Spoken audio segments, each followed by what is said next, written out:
Bonsoir à tous et à toutes, très chers internautes, très chers Sénégalais si biir ak si biti diaspora bi. Man la Fodé Cissé depuis studio Niakoulrab. Ravi de vous retrouver ce mardi 10 février 2026. Il fait quelle heure, monsieur Diouf? C'est 18h20. 18h20 pour décrypter l'info de la semaine.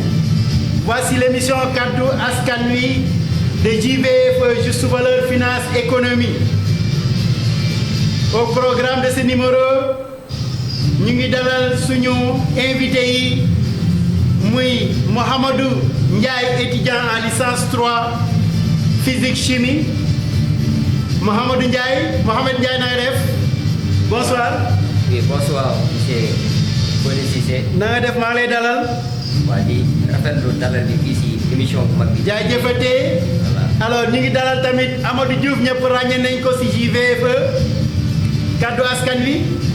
Amadou Diouf yow yaay magi Pastef, responsable Dieuppeul Derklé, responsable politique bu mag Dieuppeul Derklé.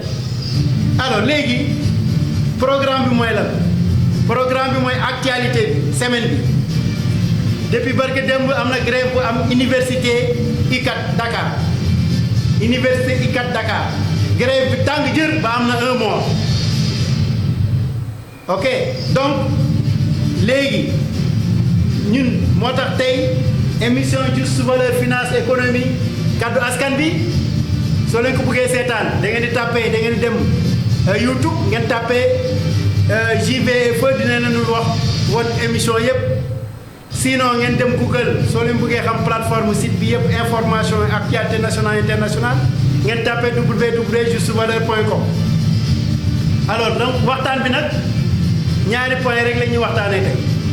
Premier point bi mooy crise universitaire loolu soxal nañu te si économie si koom-koom la nekk. Deuxième point bi nag ñuy jeexal si politique. Waaw léegi nag ma commencé par Mohamed Ndiaye, étudiant en licence 3 physique chimie. Mohamed Ndiaye, waaw seen grève boobu nu mu demee ak nu mu tëree lu waral grève bi yéen yàgg nañ ngeen waxtaan ak gouvernement bi état bi yëpp am ngeen satisfaction ñu toog tey démb ngeen commencé yëngal lu xew. waaw salaamaaleykum mbokki internet de la rajo JVFE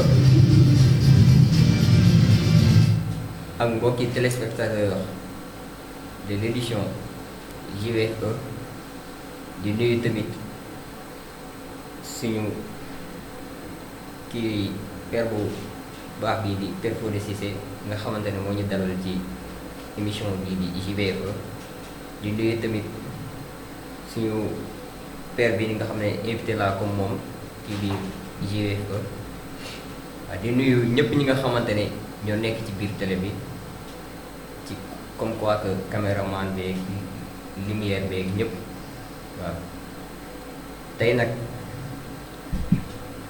gis nañ li xew démb université umpul kenn waaw ndaxte kenn naatablewul ne am na benn étudiant bu nekk en fac médecine bi nga xamante ne ñàkk na bakkanam di noonu Abdoulaye Ba di ko jaale le monde universitaire di ko jaale waa fac médecine ak ba nga xamante ne foofu la nekk di ko jaale waa chambre di ko jaale tamit waa famille di leen wax ne dañ am xolu muñ metti na lool waaw di ñaan tamit ne maam li fa am démb yàlla bu mu reproduire ci biir université bi parce que hier il y avait une catastrophe.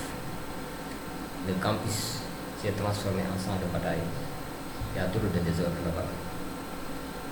waaw di wax tamit ne étudiants yi maa leen di woo à la calme et aux sérénité maanaam xeex bi mën nañ ko mënee sans pour autant que ay dégâts di ci am ak yooyu noonu tamit waaw di wax tamit ne état bi maanaam du lii lañ ñu digle woon du lii mooy digle yi nga xamante ne moom lañ digle woon ak ñun maanaam réew bu ñu ne réew lu koy doxal bokk na ci éducation te bu ñu ne éducation fi jàng bi gën a kawe mooy université mais li am université moom saa bi kenn rafetlu ko waaw mën nañ ne ay policiers dugg dans les franchises universitaires di dugg ba ci chambre yi di saccager chambre yi di leen fekk foofu si biir chambre yi di leen dóor ay livres di leen vidéo yi ñëpp gis nañ ko di leen tëmbal ci ay fenêtre am ñoo xam ne sax dañuy tiit balaa ñu leen tëmbal ñoom ñooy soteel seen bopp ay troisième la ñuy jógee di daanu loolu xam nañ ne lu si lépp mën na leen si fekk maanaam ay blessures comme quoi que ay damm lépp mën na si am te loolu ñaanu ñu am ci foo xamante ne ñun ñëpp dañu bàyyi suñuy kër pour mën a ñëw fii sàkku si xam-xam waaw démb moom li fa am moom ñëpp ko naqar waaw di wax tamit ne maanaam lii nii tam maanaam li koy faj lenn képp la ñu ngi ñaan état bi recul nañ dellu gannaaw ñu dem xool fan lañ mën a utee xaalis pourquoi pas s'endetter pour satisfaire les besoins des étudiants parce que yow étudiant bi nga xamante ne 40 000 kese lay jot pour mën a dund te 40 000 francs yooyu du ko satisfaire sax léegi yow 40 000 francs yooyu bala ma koo jot sax day taxaw di jàmmarlu policiers yi loolu ngeen jàpp ne lu normal la père ci réew moo xamante ne réew bu bëgg développé la nañ xool suñu alliés yi ay Côte d'Ivoire ay yëpp mosuñu am ay problème de bourse Sénégal rek la ñuy dégg tout le temps des problèmes de bourse régime bu ñëw problème de bourse foogoon nañ ne lii ci régime Macky Sall doonu ko déggaat waaw mais démb mën naa ne c'était le plus pur sax waaw parce que dem na ba benn instant sax policiers yi dañu def renfort waa BIP ñoo fa ñëw ay 16 heures ñoom ñoo dugg di tirer ay balles sur les étudiants. Balles réelles. ay balles blancs. Blanc. voilà heureusement. tirer sur les étudiants mën naa ne depuis 8 heures ba 21 heures y a des affrontements à l'ICAD waaw am na sama benn camarade boo xamante ne ku ma xam la Fallou kooku dafa blessé aux genoux ay 4 heures yooyu ñun ñoo nekkoon côté pavillon B côté boobu noonu tam foofu lañ ko gaañee policier dañ ko kàcc ba gaañ ko gars yi jàpp ko yóbbu service médical loolu ngeen jàpp ne maanaam koo xamante ne li muy revendiquer c'est son propre droit est-ce que neex na ci xol maanaam ñi ngi ñaan tamit nguur gi mu dellu gannaaw quoi reculer rek waaw en tout cas métti na ñëpp daal waaw parce que kenn naatable wul ne tamit toog nañ 3 jours yoo xamante ne resto ubbiwul dañu bëggoon def JST journée sans ticket mooy JST gars yi waa sécurité kudd ñoom ñoo informé recteur bi léegi recteur bi informé ministre bi jox leen ordre comme quoi que policiers yi nañ dem garantie sécurité resto yi. yow ban preuve nga am ministre moo ko jox nii. ah parce que on était sur le terrain non ministre kay ñemoon joxe yooyu. parce que nee nañ ñu autorisation bi dañ ne ñu si kaw la jógee. si kaw man j'étais sur le terrain dañ ne autorisation bi si kaw la jógee voilà looloo taxoon ñoom ñu ñëw camper sur les restos bañ gars yi semer le désordre si resto yëpp journée je pense que c'était ce jeudi. Jeudi, oui. Le jeudi. Non, c'était le vendredi parce que c'était le jeudi de réunion. Ils ont quitté la réunion sans la terminus du réunion. Après le vendredi, ils ont programmé une journée de sans ticket. Par la suite, si la force de l'ordre yi jotee comme autorisation que ne ñoom dañoo war a ñëw garder kii ni ñu koy waxee camper sur les restos pour bañ ñi saccager restos yi. après si lañ tëjee resto yi 3 jours yi nga xamante ne étudiants yi lekkuñu naanuñu kenn lekkul kenn naanu waaw après y a quelques bonnes volontés ñoo xam ne intervenir nañu ak am ñoo xam ne sax gis ngeen vidéo yi dañuy dugg ci kër yi di màjjal wala di comme quoi que voilà xam nga loolu métti na am ñoo xam ne tamit ay jàmbaar nañ dañuy jël seen i dafa amoon ñu leen doon toppatoo. waaw am na ay des bonnes volontés. am na quelques bonnes volontés yoo xamante ne doon nañ dimbali étudiants yi seen amicale yi leen jox ravitaillement parce que après tamit gis nañ étudiants yi dem abbu ay mbana jënd ravitaillement ñuy togg foofu añ ak reer après heure kii da ngay gis sax ku nekk da ngay dem wuti sa bool pour ñu may la dara da ngay gis sax ñoo xamante ne seen bool yi day sori ba duñu mën a am balaa ñu àgg foofu reer bi jeex waaw métti na loolu après nag bañ ko tegalee 3e journée si ëllëg sa juguñu woon sax pour grève maanaam dañuy defoon rassemblement comme quoi que ni dañuy génn dem taxaw ci tali bi def benn marche pacifique après les policiers sont entrés dans les franchises universitaires espace universitaire. après ñoom ils ont commencé di dóor ay gaz lacrymogène sur les étudiants pour tas rassemblement bi léegi nag par la suite nag si lañ gis li fa am démb waaw. Ah d'accord, loolu de métti na alors donc monsieur Diouf ñoo ko déggandoo chers internautes donc crise universitaire donc am na qu'on le veuille ou non donc c'est réel étudiant bi lu mu ñu wax ak lu ñu rapporté ah yaakaar naa ne dëgg la donc on lance un appel à nos autorités à la direction du COUD aux autorités religieuses ñu dugg ci affaire yi jéem a joxe proposition boo xam ne vraiment crise universitaire mun a dëñ ba faw parce que aussi mënuñ tolérer à chaque fois étudiants yi suñ soxlaa bourse ñuy dem front di jàkkaarloog takk der yi mënul ne il faut que ça s'arrête lii dafa war a dëñ waratul am si une bonne fois pour tout. mais il faut une solution une bonne partout l'argent bu ñu leen di jox bourse bi kooku ce n'est rien hein budget boobu du dara c'est ainsi mais pourquoi ñuy xaar ba étudiants yi war a dem front ñu doon leen di jox bourse ne xam ils vont régler les problèmes mënul ne alors monsieur Diouf yooyu yaay màggi Pastef defoon naa ne régime Diomaye Sonko bi lii warul na donc on peut dire que l'histoire se répète donc yéen dañ leen fal wóolu leen étudiants yi tamit ñoo bokkoon ci mouvement boo xam ne la pour le changement radical léegi nag problème bi loo ci xalaat. asalaamaaleykum. maaleykum salaam. asalaamaaleykum yéen ñi ma bokkal plateau. maaleykum salaam. monsieur Cissé li ngay wax ak li ma dégg léegi Mohamed Ndiaye mii nekk licence 3 fac science licence 3 physique chimie. physique chimie. li noonu. bu université Cheikh Anta Diop. ICA. li mu wax léegi nii. lu ma naqadi la ma nit.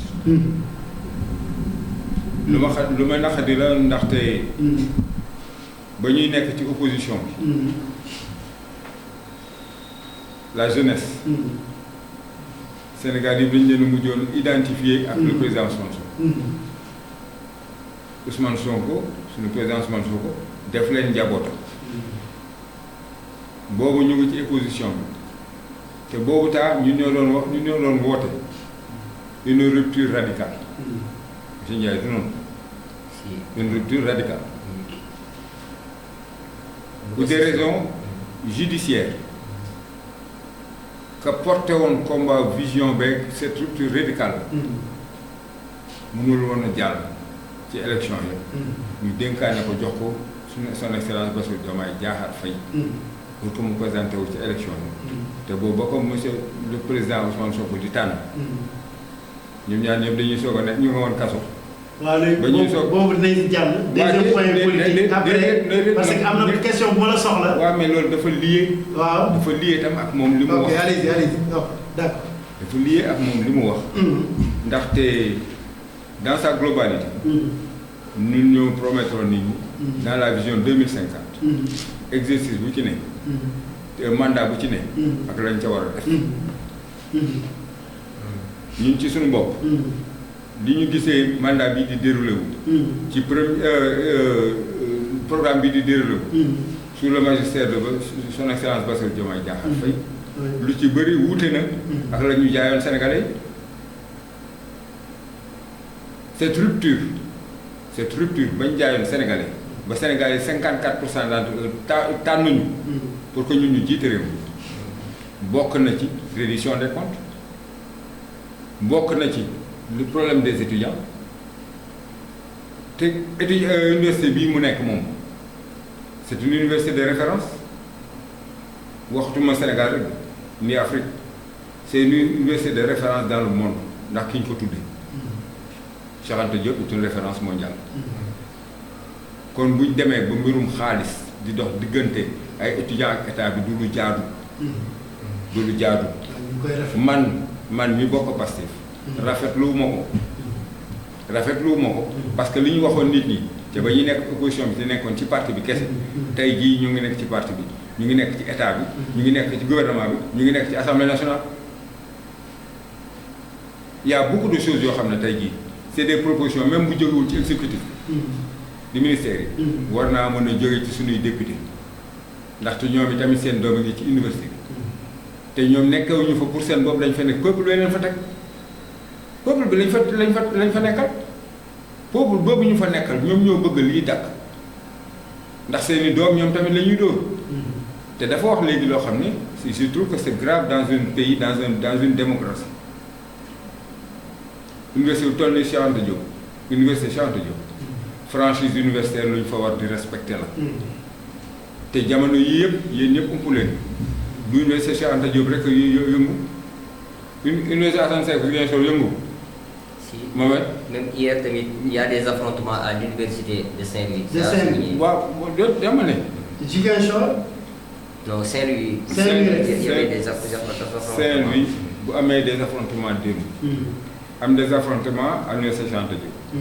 doon am ay affrontements à l'université Assane Seck de Ziguinchor. C'est le monde universitaire qui a des problèmes. Qui a des problèmes avec l'État. Qui a des problèmes avec nous, Pastef.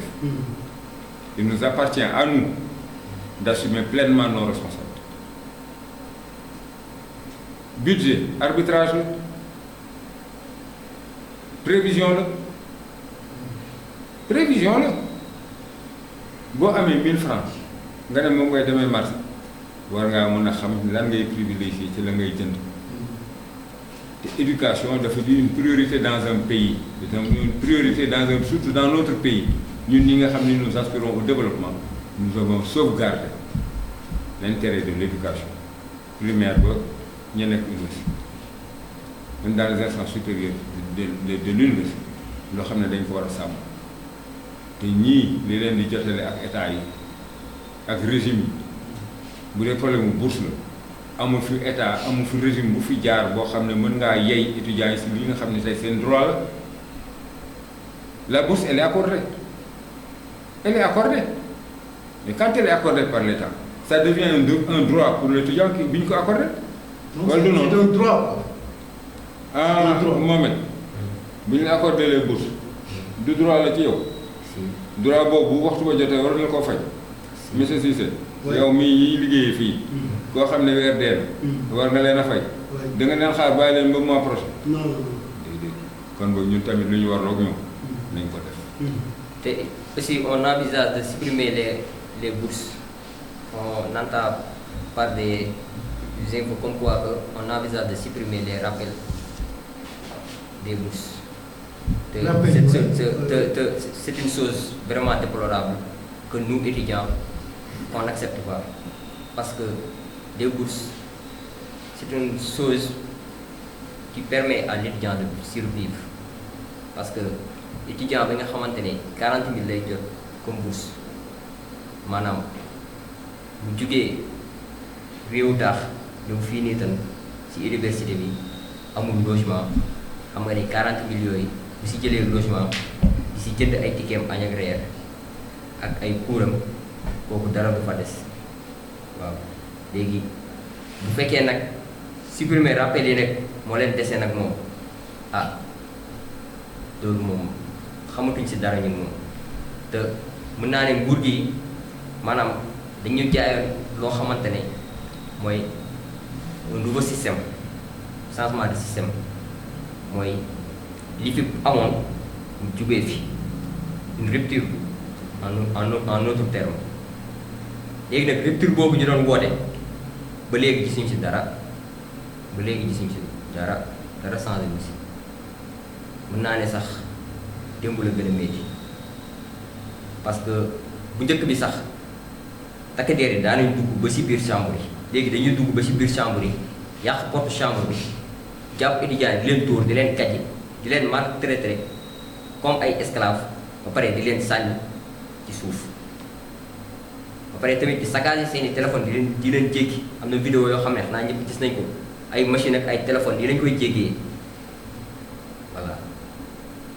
Bon, voilà, bien par exemple, c'est un problème bon.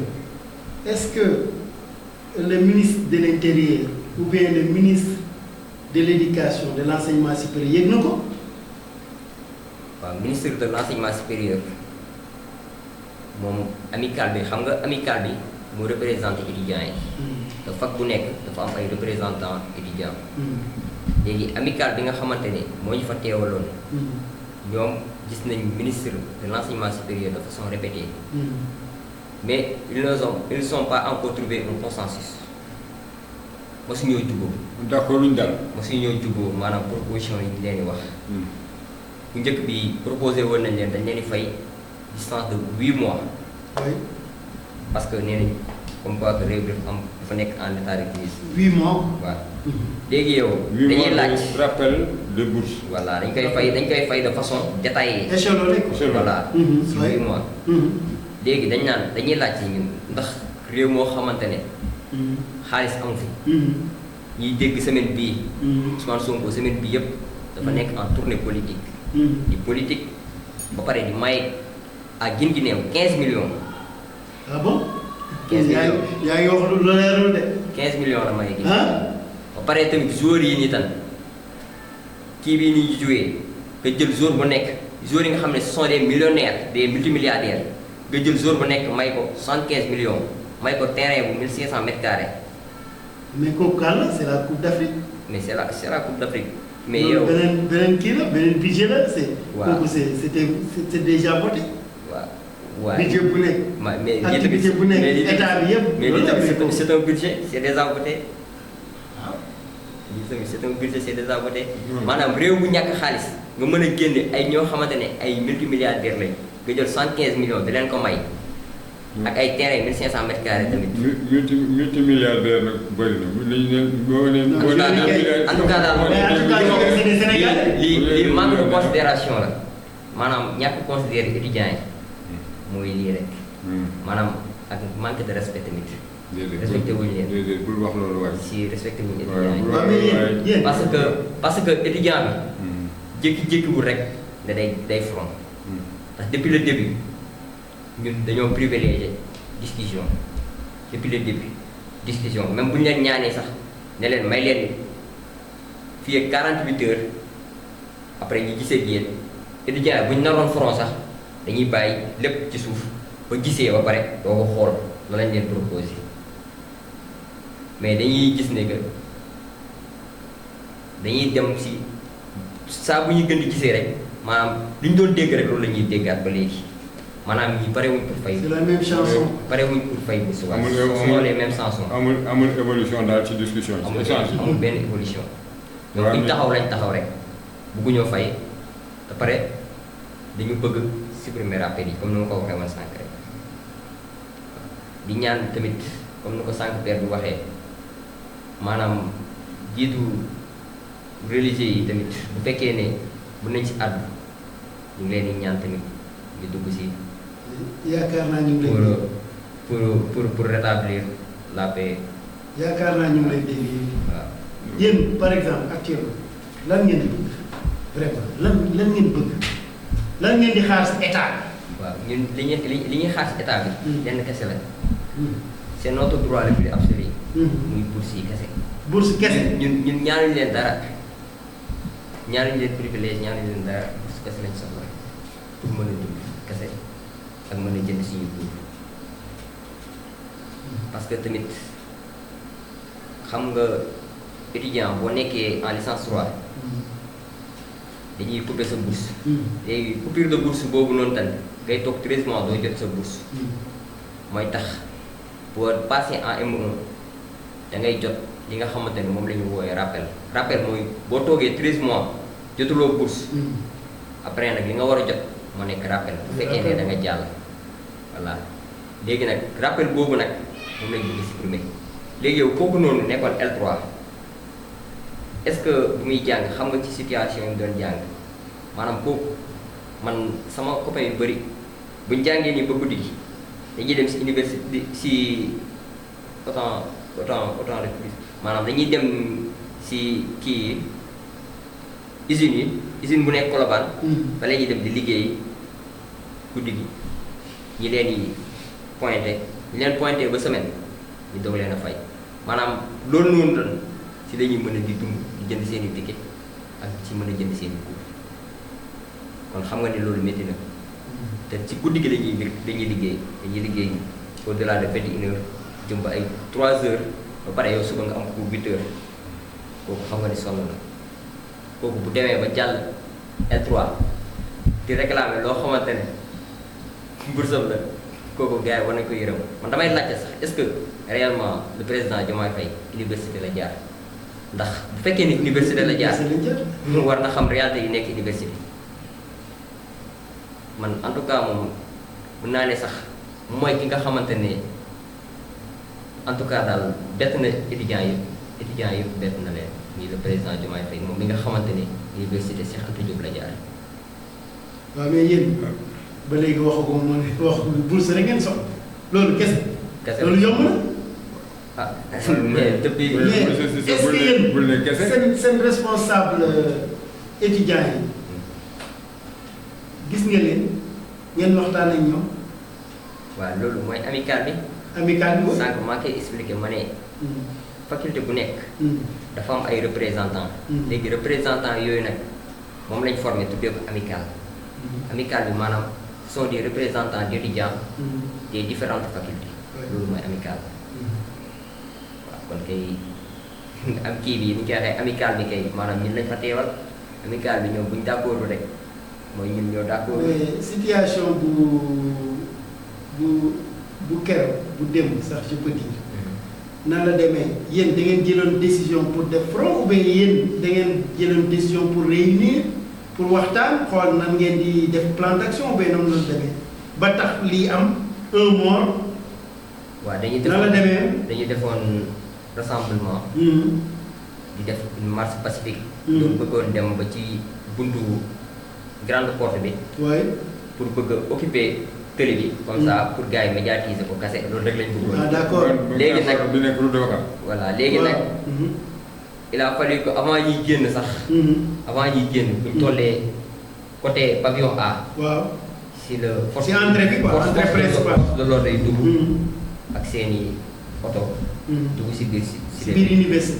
commencé nag di dóor étudiants ay gaz lacrymogène.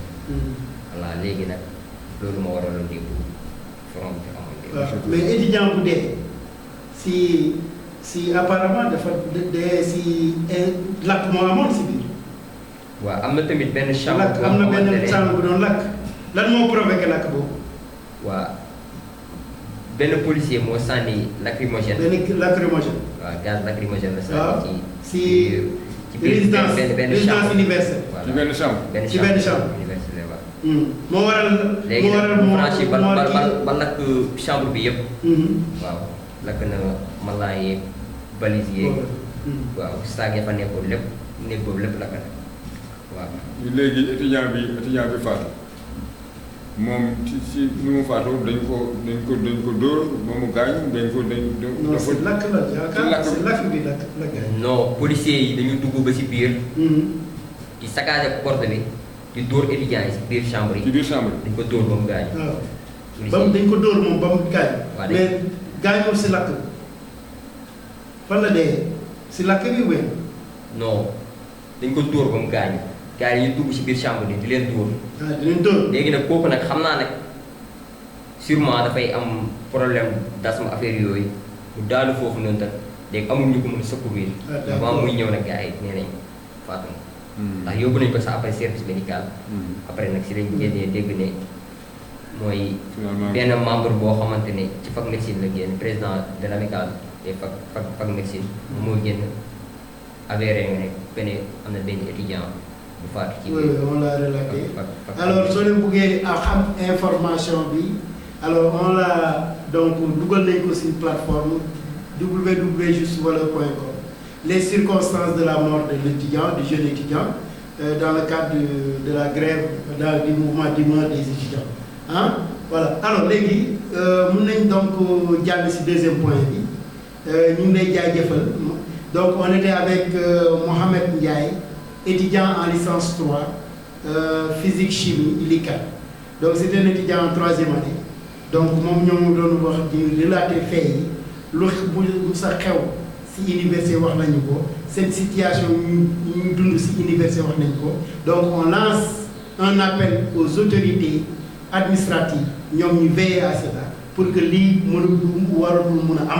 campus. Hein? Monsieur Diouf, Amadou Diouf, vous êtes donc Magui Pastef, il y a un pouvoir, il y a un doxal. Alors, donc, war leen seetaan étudiants yi d'accord ñuy xeex pour ñuy def front pour xaalis pour bourse. Non, loolu moom il faut ñu wax ko. waratul am. si coalition Diomaye président waratul am. il faut ngeen jël nag vraiment solution. Effectivement, fay leen seen bourse à temps mu jeex. loolu yomb na y a l'argent il faut ñu investir ko si étudiants yi. waaw mais boo continuer di wax question nga may poser boo continuer di wax man du ma wax di. waaw waxal ma léegi yow lan ngay proposer lan nga si xalaat. nee naa leen sànq lii man maa ko jëkk a naxal Mohamed Ndiaye.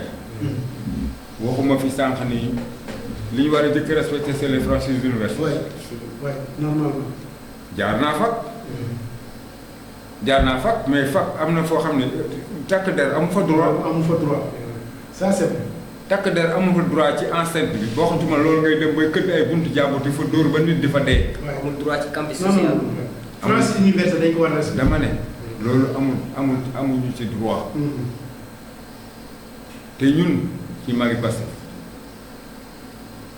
xelal da lañ leen mën a defal parce que ñun. bokkuñu ci ñi nekk ci gouvernement bi bokkuñu ci ñi nekk ci assemblée nationale. waaw mais ñu ngi lay dégg nous sommes en direct. waaw d'accord mais loolu tax may wax. ñu ngi lay dégg. mais c'est parce que dañu may dégg moo tax may wax. effectivement gannaaw sama baat nekku fa. biir assemblée. mais en tant que Magui Pastef da nekk ci biir parti bi. di revendiquer toujours idéal yi nga xam ne moo nekk ci biir Pastef. il est tout à fait normal que su ma toogee ak Mohamed Ndiaye ma dégg lii. dinaa lancer man tamit un appel à son excellence le président Bassirou Diomaye Diakhar Faye parce que moom moo yore mooy chef de l'État. moo yilif le gouvernement. yilif ñëpp. moo yilif ñëpp ñi nekk fii. Sénégal yëpp. du dëgg. kon boog su amee ku jëkk ku war a àddu dëggantaan. ci lii. moom la jëkk moom la war a doon. moom mooy jox instruction. son premier ministre. di le président de Pastef président Ousmane Sonko. kooku mën ko wàcc ci ministère yi. pour ñu mën a saafara li nga xam ne mooy jafe-jafe étudiants yi. te jafe-jafe étudiants yooyu. warul yem ci université Cheikh Anta Diop. je dis bien dans toutes les universités du Sénégal. dans toutes les universités publiques du Sénégal. du Thiès du Ndar du Ziguinchor du Dakar. fépp foo xam ne étudiant sénégalais mu nga fa. li état bi warloo ak yow. état bi da koo war a def. sànq maa ngi dégg moom Mohamed Ndiaye mu naan ñoon jotoon nañu d'accord pour ñu defal leen rappel de bourse. de 8 mois. non c'était une proposition c'était pas un accord c'était une proposition. ah lu leen proposition à l'État. non c'était l'État qui avait proposé aux étudiants de payer de façon progressive. Ouais. De façon progressive. Rappelez jusqu'à épuisement. waaw Ouais. Des arriérés de 8 mois. léegi yéen bi ñu leen état proposé loolu lan la amical bi waxoon. mais loolu li ñu si xamal lenn kese la que ni maanaam dañ ko proposé woon rek mais amical bi est-ce que jubóo nañ si waxtaan boobu mais déggoon nañ proposition boobu. voilà. waaw mais si waxtaan bi kay loolu tax may laajte. juboon loolu tax may laajte. parce que su fekkente ni soo leen réglé seen situation kay jaratul ñuy wàcc si tali bi. su fekkente ni état bi proposé na la pour échelonner le paiement de ces rappels de bourse sur 8 mois. Je crois que ni amical bi mënoon na d'accord ci loolu ñu fayaat leen seen bourse progressivement tout en respectant la bourse mensuelle. parce que mais loolu amical d'accord nañ. waaw ñoom ils ont repris dañoo defoon grève yàgg na ça fait. non mais moom waaw Ndiaye. après seen grève bi da ngeen reprendre. après ñoom dañuy demaat ba mu yàgg xaw ma dañ ci dellu gannaaw. voilà dañu nanguwul fay si pression des bourses lañu bëgg a dem ñoom. ah état bi c'est-à-dire état bi moo bëgg a dindi définitivement seen rappel. les rappels de bourse. Rappel de bourse. Parce qu'il y avait le décret 2014 bu 963 boo xam ne mooy di 1er août 2014 décret boobu nag la gars yi bëgg a réviser ça va effectivement porter atteinte aux intérêts des étudiants noonu la demee. ce décret waaw. de 2014. ouais.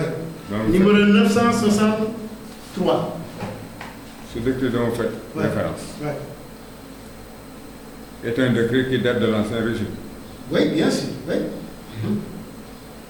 2014. Voilà, c'est pourquoi je vous dis que c'est un décret donc de l'ancien régime. mais l'État c'est une continuité. Je suis d'accord. Je suis d'accord. C'est pourquoi j'essaie de replacer toutes ces questions-là dans le temps. Cette continuité de l'État nous oblige, nous, Pastef, qui sommes actuellement au pouvoir, à respecter ces engagements d'alors. Tout simplement parce que quand nous avons trouvé ici une dette de 7 000 millions de dollars pour le compte du FMI, on a commencé à rembourser ces dettes-là. Et parmi ces dettes, il y a ce qui est dû également aux étudiants. Donc ça doit être ajouté au remboursement que l'État doit aux étudiants.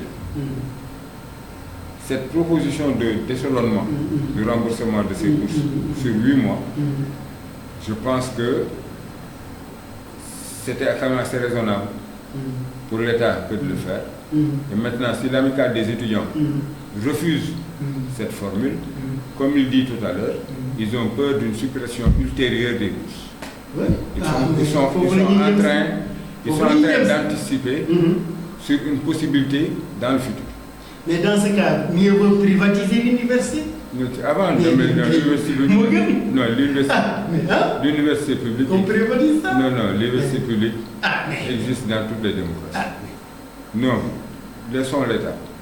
Je pense qu'ils vont continuer à échanger avec les représentants de ces étudiants pour qu'on trouve la meilleure solution pour eux, pour le Sénégal. Parce qu'il y va également de l'image de notre université. La meilleure solution, c'est simple. Ce n'est rien d'autre que de payer les bourses à temps. Mais c'est ça. Oui, mais c'est qu'il y a... Non, il y a deux. Il y a deux. Il y a le paiement de la bourse qui continue, parce qu'elle est mensuelle. Et il y a le paiement également du rappel de ces arriérés. Oui, mais le rappel, c'est le cumul des mensualités. Un rappel, c'est le cumul des mensualités qui n'ont pas été payées. C'est ça que, c'est ça que je dis. Vraiment, c'est le cumul des mensualités. Ça, je le sais, je le comprends. Voilà.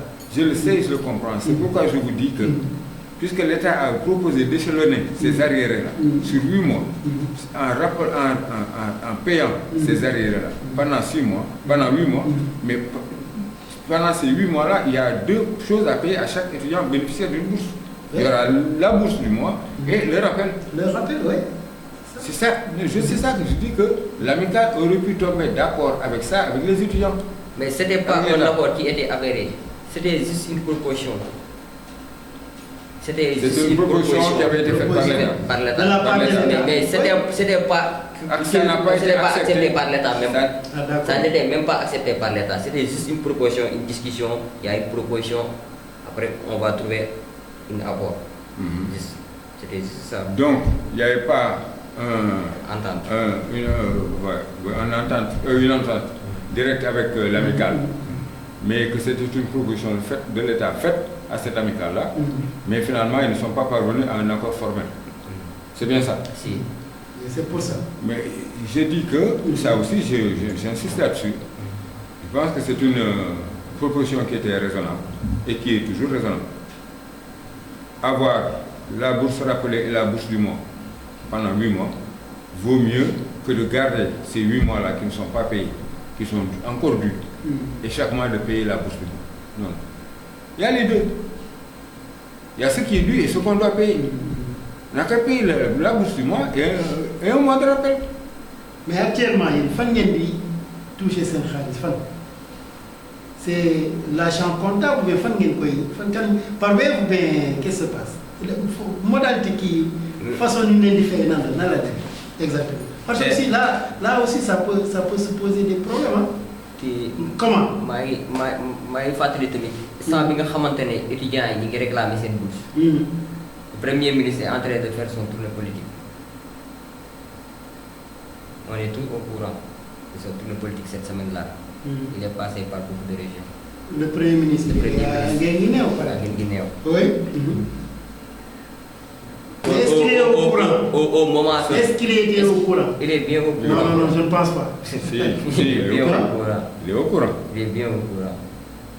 Il est au courant. Je disais. Je ne cherche pas à fuir mes responsabilités.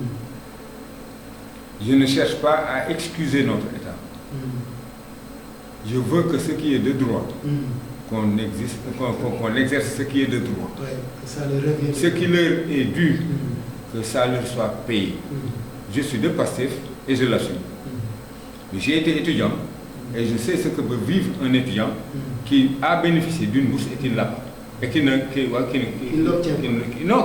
Il l'a, mais il ne le reçoit pas. Il ne la reçoit pas. C'est catastrophique. Il ne la reçoit pas. Et je me mets bien dans sa peau, à lui, étudiant, qu'il soit ou non bénéficiaire d'une bourse. C'est un problème de droit. Quand l'État a octroyé une bourse à un étudiant, l'État doit lui payer cette bourse-là à temps. D'accord. Alors, jaajëfal donc yéen a ngi woon ci émission kaddu askan bi mooy émission JVFE juste valeur finance économie soo leen ko bëggee nous sommes en direct soo leen ko bëggee seetaan alors da ngeen di dem ci YouTube ngeen tapé JVFE ou bien ngeen tapé émission kaddu askan bi dina leen jox en direct lu ñu jot a waxtaan fii léegi nag ñu ngi war a jàll ci deuxième point bi mooy actualité politique. Alors, Monsieur Diouf, vous êtes responsable politique, Magdi Pastef, Dieuppeul Derklé. Alors, Monsieur Diouf, moi, ce que j'ai constaté, à part quelques problèmes, quelques leaders politiques qui viennent, alors, ce que j'ai constaté, moi, actuellement, am na benn maanaam courant de pensée boo xam ne dañoo wax ne par rapport au local élection locale d'accord léegi donc problème bi mooy gars yi pour bindu par exemple pour ñoo xam ne mosu ñoon am carte électeur ñu mosu ñoon am carte d'identité boo xam ne maanaam carte électeur lay doon ñu war a def par exemple une révision fichier électoral léegi nan la mën a demee parce que am na ñoo xam ne nee nañ période bi dafa passé et on était actuellement c'est quoi on est au 9 février normalement chaque 1er février dafa amoon révision ordinaire maanaam xoolaat seetwaat xoolaat ñoo xam ne ñoo xam ne am nañ fi ne ni 18 ans war nañ mën a voter ñu xoolaat ñan la donc parce que élection yi passé am na ñaari at donc ñett at mooy révision fichier électoral defoon nañ ko léegi nag fii ak 3 ans am na ñoo xam ne bañ ko doon defee ñetti at ñoom amoon nañ par exemple à peu près ay 17 ans. 16 ans. war nañ bokk ou bien 16 ans war nañ bokk si war nañ mën a voter léegi am na yenn parti opposition nee na ne léegi état bi yéen par exemple waxuma état de waxuma yéen mais nee na état bi ba léegi war na mun a légiférer si loolu pour que ba révision électorale bi war a mun a am au mois de février au 1er février 2026 léegi nag ba léegi amul révision ordinaire amul révision exceptionnelle waaw lan nga si xalaat monsieur Diouf en tant que yow yaay en tant que politicien. révision exceptionnelle du fichier électoral dina am balaa ñuy dem ci élection locale. incha allah. parce que au-delà de ñi nga xam ne. si seeni carte d'identité. dañoo bindoon ci ginnaaw. n'est pas inscrit au fichier électoral. ñooñu bindoo ñu woon ci biir commission yi fi jotoon. ñenn ci ñoom ci commissariat de police lañu uteewoon seen carte d'identité. ñooñu tamit commission électorale xamul leen parce que bindoo ñu woon ci moom. il faut que ñu ubbiwaat beneen commission administrative. boo xam ne les gens. ñii am nañ ñu déplacé wu fi ñu dëkk. am na ñoo xam ne fañ daan voté dootuñu fa voté ndax. donc ñu toog. donc c'est révision changement d'adresse. électorale. Et ça day am incidence. même sur la population électorale. nationale. waxatuma la locale. parce qu'avec ces changements d'adresse. même le nombre d'adjoints au maire. peut changer. selon la population locale. de la commune considérée. À un moment donné, par exemple, je donne le cas de Dieuppeul-Derklé. À un moment donné, Dieuppeul-Derklé n'avait que 2 adjoints au maire. Aujourd'hui, il y en a 3, parce que la population électorale a cru. Donc, ce qui se passe dans Dieuppeul-Derklé peut se passer dans d'autres localités. Je ne dis pas uniquement à Dakar, mais sur l'ensemble du territoire. Par exemple, Kermassar, Mais ça, par exemple, bien sûr, de Kermassar. bien sûr, et on a vu le boom de la population électorale de Kermassar, qui a cru d'une façon exponentielle. Nous avons eu également un flux migratoire de Dakar vers des zones comme la ville de Pékin. La ville de Pékin, la population électorale de Pékin n'est pas très très loin de la population électorale de Dakar. De Dakar, Donc ces flux, Dakar département. oui, que ces flux-là influent également sur la population électorale de la localité. Évidemment. Donc il est tout à fait nécessaire qu'une révision exceptionnelle des listes, que ça se fasse. Pour que ceux qui n'étaient pas inscrits puissent l'être, ceux qui ont changé d'adresse électorale puissent également en bénéficier. Ce ne sera que pour ce ne sera qu'à l'avantage de la démocratie sénégalaise. De la démocratie. Donc là, nous avons quoi? Oui, mais nous on attend le décret. Mais nous convocation au collège électoral. Convocation révision électorale. On attend. Il n'y a pas que ceux qui sont ici, il y a également la diaspora. Oui. Il y a également la diaspora. Et on s'est rendu compte lors des dernières élections, même lors des dépôts de candidature, le président, son Excellence le président Bassirou Diomaye Faye, au premier dépôt des listes, avait eu beaucoup c'était au moment du parrainage, beaucoup de trucs qui ont été rejetés. Il a fallu faire appel à la diaspora pour renflouer le nombre de parrains dont disposait le candidat pour pouvoir être accepté dans le champ des concurrents. Donc d'où l'importance que nous accordons encore à la population électorale, à la population sénégalaise en général, mais à la population électorale en particulier, compte tenu des locales à venir. Compte tenu des locales à venir. Parce que vous n'êtes pas sans savoir que son Excellence le président Bassirou Diomaye Diakhar Faye a créé une autre coalition. Oui, mais xaaral ñëw si tuuti parce que boobu tam bëggoon naa la ko teg parce que apparemment dafa am loo xam ne c'est trop technique léegi man ñu jeexal rek si collège électoral ba pare. waaw. yaa ngi dégg. waaw. kañ la ñu mën a am décret boo xam ne mooy convoqué collège électoral kañ. Ça ne dépend que du président de la République. Ah, donc le président, vous êtes avec nous en direct. Donc prenez la décision de convoquer le collège électoral, de procéder à la révision électorale. Exceptionnelle des listes électorales. Merci, c'est ça. Maintenant, pour finir, une question là que vous posez. Yo, vous êtes de Pastef. Vous êtes Madi Pastef. Alors, moi, ce que je dis, ce que je constate, un parti politique, normalement, est légalement constitué, aspire donc à diriger, quel que soit le leader politique qui porte un programme, doit effectivement briguer à un poste de responsabilité en tant que chef de l'État. D'accord, pour être présidentiel. D'accord. Ce que j'ai constaté, il y a une coalition Diomaye président. Au départ, il y avait une coalition Diomaye président. Et par la suite, il y a une dislocation. Donc, les Sonko dem na bopam, demal na bopam, mu ngi def la navette di ut mbolo. Diomaye aussi dem na coalition jël na ko responsable benn femme.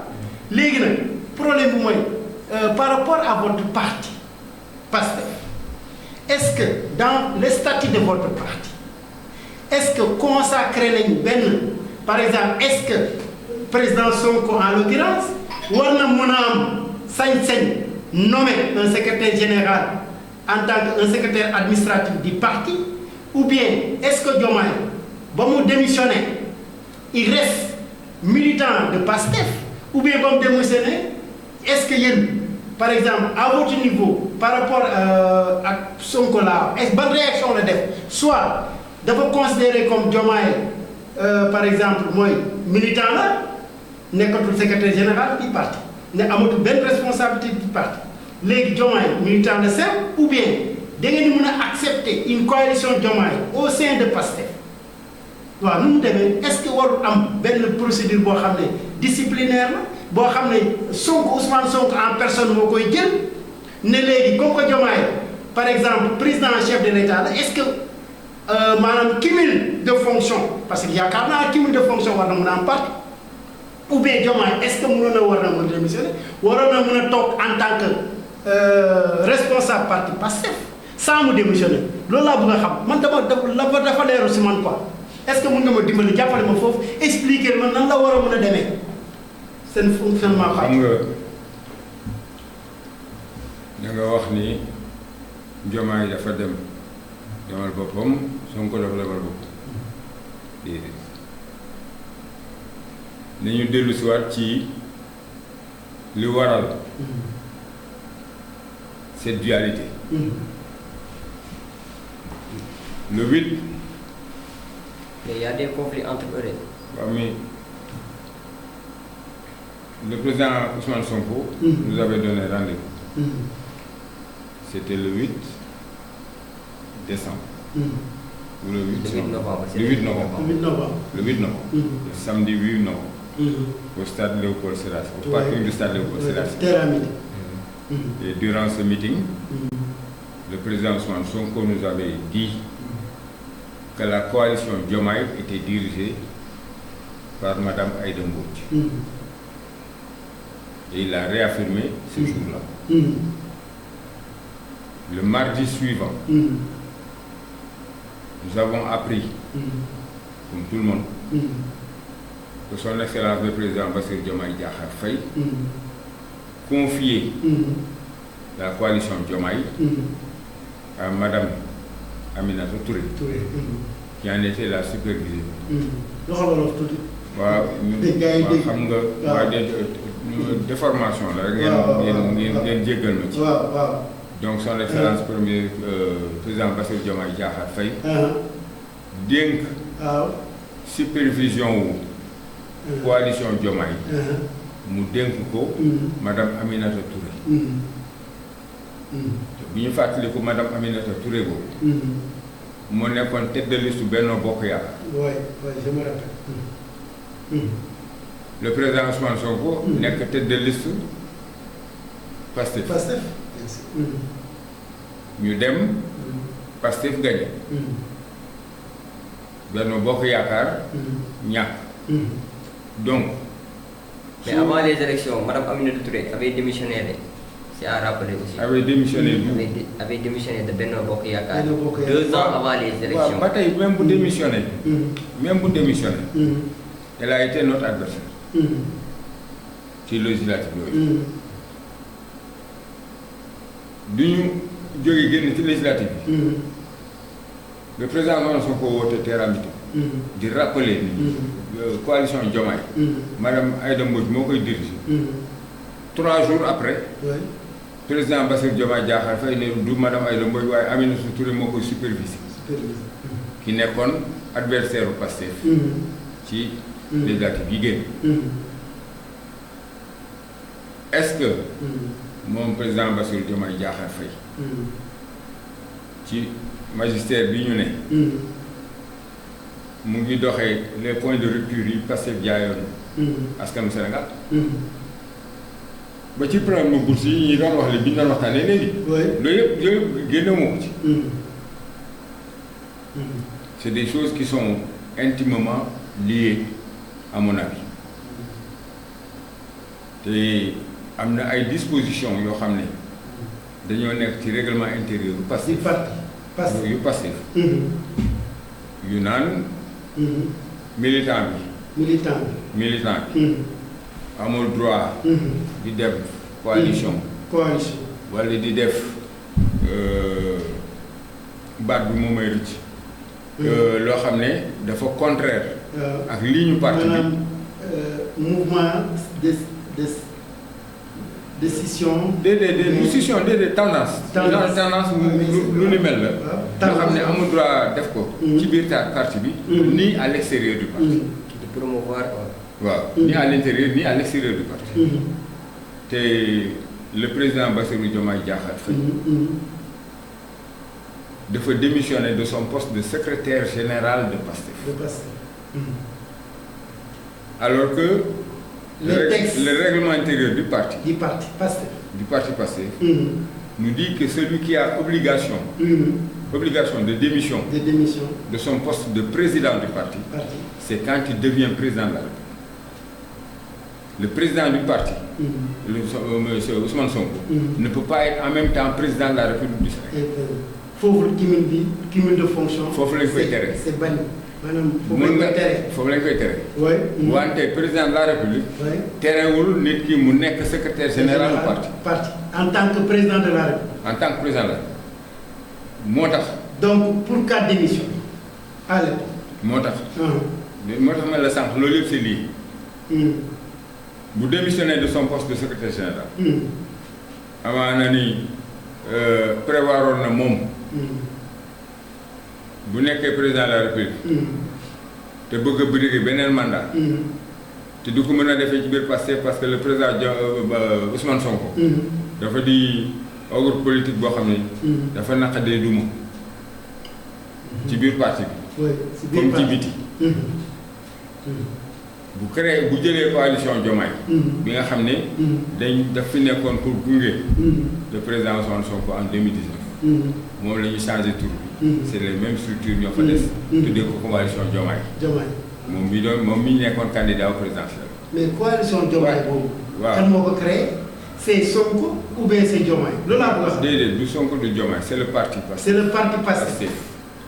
mais est-ce que ñoo créé coalition boobu pour mu porter la candidature. je comprends léegi est-ce que par exemple Diomaye actuellement war na mën a utiliser coalition Diomaye changer personnalité bu gënoon animé est-ce que loolu am na si droit comme que créé ko comme que Sonko créé ko comme que c'est au niveau de Pastef ñoo ko créé. c'est l'intérêt pour Pastef ñoom ñoo tax ñu créé coalition Diomaye président.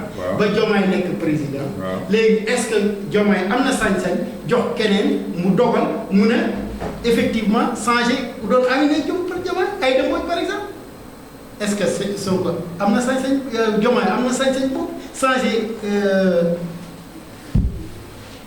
leader boo xam ne moo ko doon gérer Aminata Mbengue moo ko doon gérer mu changer ko jox ko keneen. waaw lu kon da ngaa déglu bu baax dama ne coalition Diomaye bañ koy créer turu coalition Sonko 2019 oui. moom lañ changé tuddee ko coalition Diomaye pour mu gunge candidat au Pastef bi doon dem ci élection présidentielle bi passé bi ko coalition boobu gunge ba mu gagné si la soog a changé statut coalition Diomaye changement statut coalition Diomaye de fait da koy daal di génne ci Pastef bi nga xam ne moo porté woon la coalition Diomaye et la candidature de Diomaye. La candidature, oui. Oui. Léegi nag Pastef bi tegoon la coalition Diomaye bu njëkk bi pour mu porter woon la candidature de le président Ousmane Sonko bu mu mujjee nekk candidature bu président Diomaye Diakhar Faye. Oui. Pastef ci boppam. mun naa tegaat candidat boppam. ñu demaati ci ay élection locale législative. présidentielle. parce que ba léegi kayit yi dara changé wu fi. Pastef. bi muy dem élection législative yi passé. lan la président Sonko waxoon. nee na soxlawul benn parti. suñ tur parti la ñuy def suñ tur ñoom ñooy demal boppam nekkal seen bopp. suñ tur parti la ñuy def. waaw. demee suñ tur parti boobu mooy may tey jii 130 députés. oui absolument. moo ñu jox le président de la République. le président de la République. boo xam ne ci Pastef la faloo. coalition Diomaye après. waaye ci Pastef la faloo.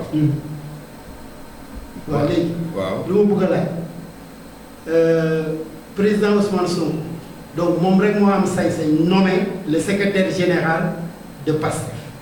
ci texte parti en tant que président de parti Pastef. ci texte parti bi. waaw. c'est le président du loolu parti. leer. C'est le président du parti qui nomme le secrétaire général et ses adjoints, ainsi que le secrétaire administratif. C'est clair. Wow. Les cons, c'est Sonko qui avait nommé Bassirou Diomaye Faye, actuellement président de la République. Comme secrétaire général de Pastef. Et donc, est-ce que en démissionnant de Pastef, en démissionnant de son poste de secrétaire général. D'accord, voilà, exactement, c'est ça. Donc, en démissionnant de son poste, cette responsabilité, madame, il a été nommé par Sonko, président Ousmane Sonko, président du parti. Oui. D'accord. Oui. Maintenant, au niveau de parti, au niveau du parti, il y a un conseil disciplinaire qui amul benn sanction bu ngeen war a def amul jaaroon na yoon démission bi jaaroon na yoon et que coalition Diomaye boobu yéen bu pour cas yéen def leen benn communiqué comme quoi ne coalition Diomaye boobu nekkul si Pastef. mais lu tax ñu lu suñu yoon si coalition Diomaye bi Pastef fa ñuy dox suñuy structure. donc coalition Diomaye ak Pastef du benn. déedéet il faut que ça soit clair. moo tax ma yow ma jaxase askan wi. bul ma jaxase ak askan wi. d'accord waaw. Pastef. oui. fi mu nekkoon la nekk ba tey. Le président du parti est toujours président de Pastef. muy monsieur Ousmane Sonko. structure yi nekk ci parti bi yëpp. secrétaire général tey ay dafe la. ba son excellence Bassirou Diomaye Diakhar Faye démissionné de son poste de secrétaire général. ay dafe lañ fa nommé. moom moo yàgg nekk moo yàgg jël dossier élection yi. waaye nag waaw mais électoral yi moo ko yàgg def. mais dans la continuité. du fonctionnement du parti. Moom le président Bassirou Diomaye Diakhar Faye bu démissionné de son poste de secrétaire général. Il est tout à fait normal que le président Ousmane Sonko en nomme un autre. D'accord. te kay mu fa nommé. donc dans le cadre du parti Pastef. dans le cadre du parti. ok c'est ce moo tax léegi boo may wax naan man ay coalition Diomaye. loolu da nga koy laaj ñu nekk commencé. léegi pour les locales d'accord pour les locales léegi yéen Pastef day demal boppam. pour les locales. oui fi mu nekk ni kay Pastef la ñuy demee. ñu demee. waaw. d'accord ok. Pastef la ñuy demee. di ngeen am directeur de campagne aussi.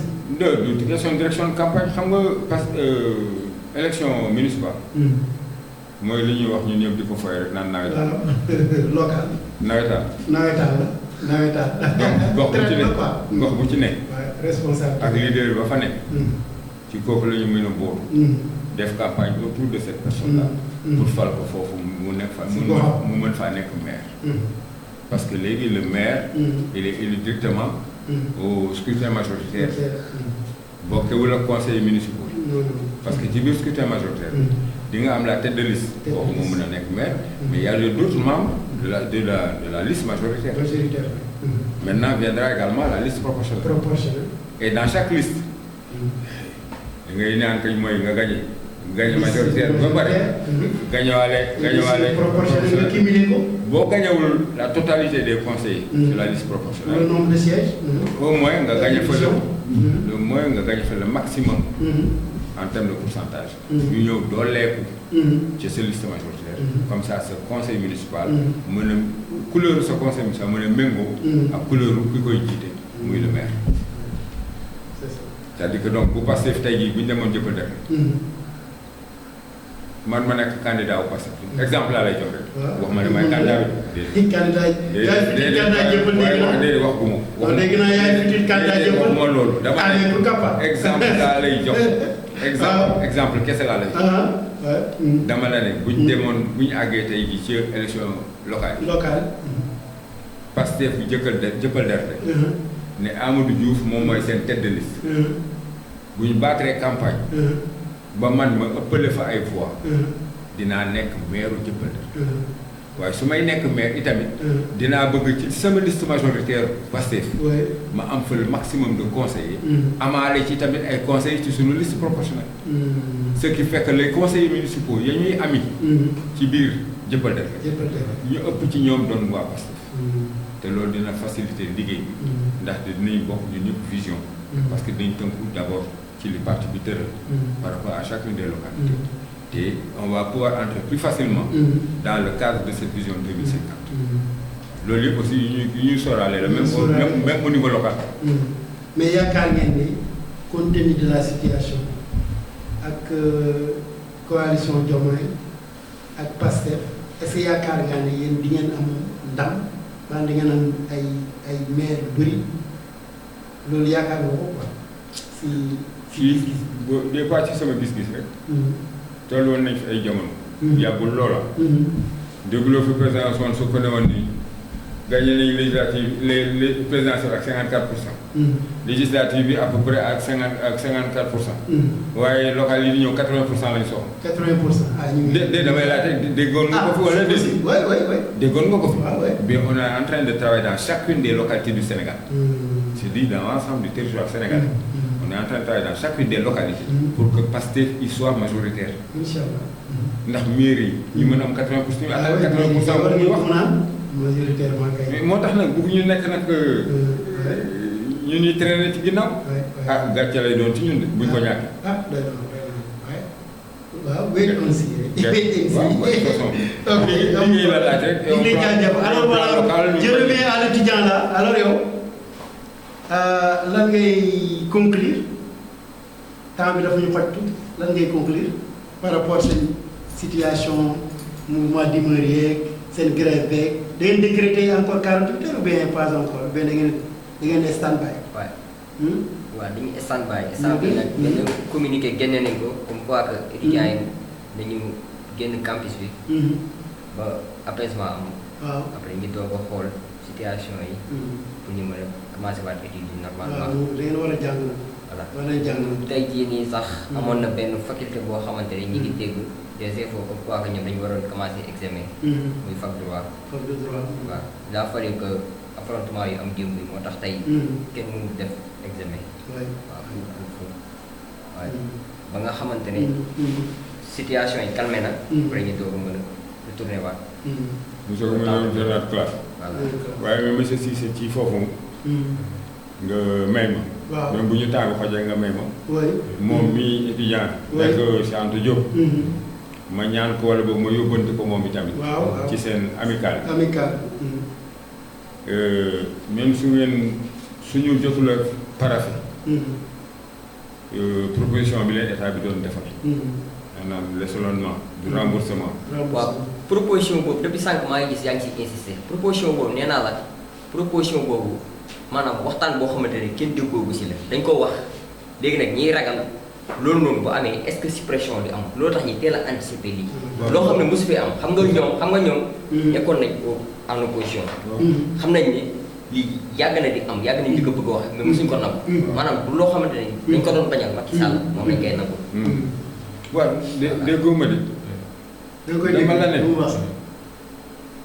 lu ma la dégg naa ko de pourtant si laa ko tontu de. moom dafa bëggul li ma ko tontu moo ko arrangé wul. déedéet xool li nga xamante ne. du question man day bëgg di défendre les couleurs de Pastef. du question man lu ma arrangé. voilà non da ngay gis ne depuis sànq ba léegi situation bi bu ñu koy wax da ngay mel ni que da ngay tourner autour du pot situation bi loo xamante la. ñëpp a naqarlu. dañuy bëgg booy nii nga même boo nekkee si biir Pastef maanaam nga naqarlu situation. moom naqarlu na ko sax. naqarlu na ko mais tamit da ngay def de telle sorte que da ngay jéem a démasqué. déedéet démasqué wu ma. sànq ba léegi loolu laay sentir quoi. déedéet monsieur Ndiaye. si. je sais que ni démasqué wu ma laqatuwuma. bañ naa ko ba dama lay ne dama lay ñaan. xanaa loolu kañ leer na. si ba may tàmbali sama wax sant. naqarlu moon seen grève bi. ba ne la man mii nekkoon naa étudiant te xam naa. da nga nekk tamit di def si benn jeu de mots quoi. dafa am li may jàng tamit benn jeu de mots bi ngay def du jeu de mots. li may wax moom. man boobu tuddee ma ko jeu de mots lu ma gëm la. te loolu moo tax ma ñëw fii ba di ko fi di ko wax. te bañ naa ne li wax la léegi. dama lay ñaan. da lay ñaan. loolu kay xanaa jeexal na wax.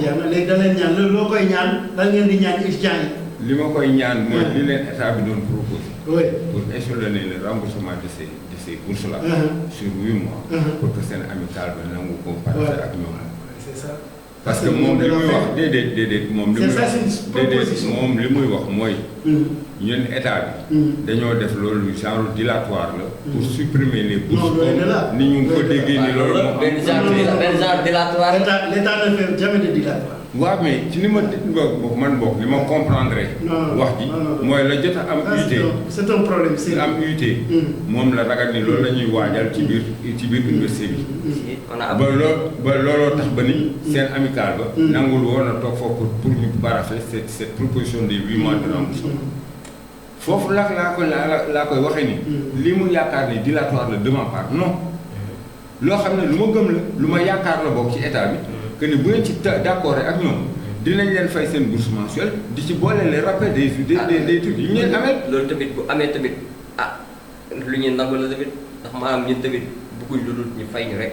moo tax léegi ma ne la dama la ñaan fu nga ma doon mais ma rek pour mu mën a doon moom sama interprète auprès de leur amical. parce que amical bi ñoom ñu ngi lay dégg parce que émission bi nekkul émission boo xamante ne. émission bu ñëpp di bàyyi xel la kon tamit booy ñaan rek. ñaan ko si direct bi ñëpp koy dégg. waaw d'accord naa mais puisque yaa fi toogal étudiants yi. yaa fi toogal étudiants yi. du ma taxaw ci caméra bi naan yéen étudiants yi ñaan naa leen déedéet yow yaa fi toog. ñu ngi ñuy dégg. ñu ngi nekk en direct. effectivement ñu ngi nekk en direct. mais je pense que par déférence. par déférence. yow li la fi andi. moom fi andi. wax kaddu askan bi. moo ñu fi boole. kaddu askan wi étudiants yi ci askan wi lañu bokk. man mi nekk Pastef ci askan wi laa bokk. donc bu ñu fi toogee di waxtaan. si njëriñu askan wi ñu fi bàyyi. ñu def benn proposition njëriñu askan wi moo ñu fi bàyyi. nee naa la étudiant laa woon xam naa li étudiant di dund. lii état bi di proposer amical étudiants yi. j'ai pensé que ni lu raisonnable la. pour ñu mën a fay leen seen i bourse di leen fayaale rappel di leen fayaale rappel. kon seen amical boobu. nañu delluwaat ci table de négociation. ñu waxtaan ak état bi. pour que ñu leen di fay seen bourse régulièrement di ci boole leen rappel. ci boole leen rappel foog naa ne doo leen front. solution dina am incha allah à partir de jeudi. daal loolu daal la ñaan askan bi. amical bi daal da ngeen bàyyi front parce que aussi soo leen action réponse soo leen defee front police yi takk dee dañuy wàcc. oui mais Cissé. bàyyi leen front yi Cissé nga baal ma est-ce que gis nga dans le monde. oui. foo xam ne étudiants yi duñu front. non c'est pas tout. mais au Sénégal c'est exceptionnel hein. mais li am Sénégal amul fenn. non Sénégal Côte d'Ivoire kañ lañ gëj maanaam ñu ne étudiant mu wàcc sur le terrain di réclamer bourse. waaw moo tax ma ne la. pourtant Ousmane Sonko maanaam extrait boobu noonu mu doon wax. da doon def référence à Côte d'Ivoire mu ne Côte d'Ivoire bi nga xamante ne. Sénégal moo ko gën a développé. Côte d'Ivoire seen i étudiants mosuñ wàcc sur le terrain. voilà di réclamer seen i bourse. waaw gannaaw ñun tamit ñun ñii loolu dak nañu. ba tey jii état bi ñëw di leen proposer lii. waaw da ngeen laaj da ngeen luppe. kooku si sa appréciation la. non. si sa appréciation waaye question 2 jours ou 3 jours. non man je pense. man de l'État va prendre man de vraiment. non lii njëriñ askan wi daal moom fi bañ. non solution bi dañ koy régler définitivement lii mënul chaque fois ay front ay kii yooyu noonu takk derrière kii. loolu la ñuy ñaan. non loolu la ñuy ñaan. violation. que ñu régler problème franchise universelle. loolu moom c'est le droit le plus absolu pour les étudiants. loolu la ñu mën a am. tranquillité pour ñu jàng. voilà c'est espace universel. c'est pour les étudiants. C'est pour les étudiants.